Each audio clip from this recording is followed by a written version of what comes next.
Oh, Salome! Let me just sort that out. The minute we press, I'm hungry, I want food, please.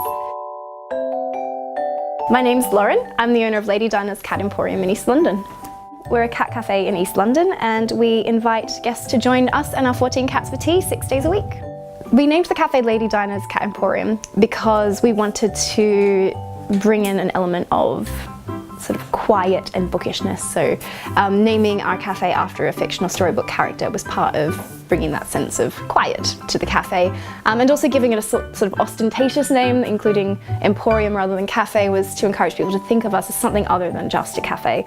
We knew we'd have to have a cover charge because we have lots of cats and we have to look after them properly, so we didn't want people thinking we don't want to pay to go to a cafe. They're not going to a cafe, they're going to Lady Dinah's Cat Emporium, which is a whole other thing.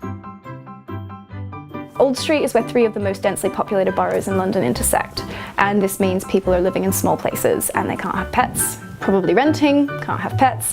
And so I positioned the cafe then with the idea that it would be something that local people would come to, like on their way home from work or whatever, and we were going to be sort of open in the evenings. The reality of how that's actually turned out is completely different. We actually aren't attracting people who are local coming after work. We actually close in the evenings now because we found people coming after work came with sort of like high edginess levels. So after their commute they would come here, and the demands they sort of put on the cats were way too high, so we closed. We were like, it's not fair for the cats to make up for somebody's bad day. They can't do that. So we are actually more of a tourist destination.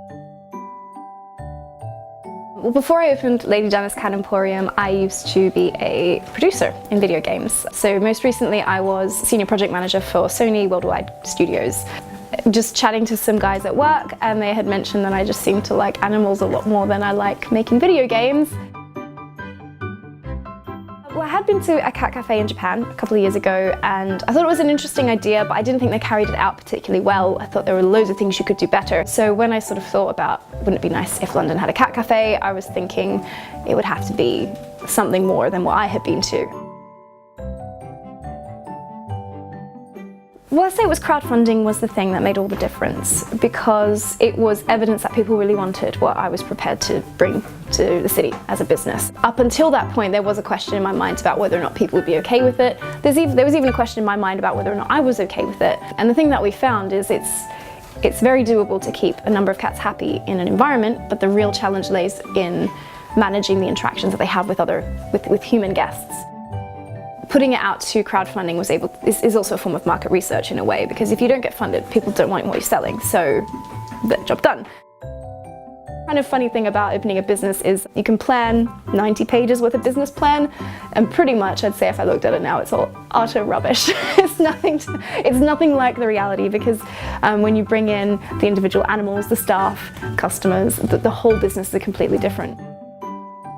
You can't just plonk a bunch of cats in a room. It doesn't work that way. You need to select them for temperament.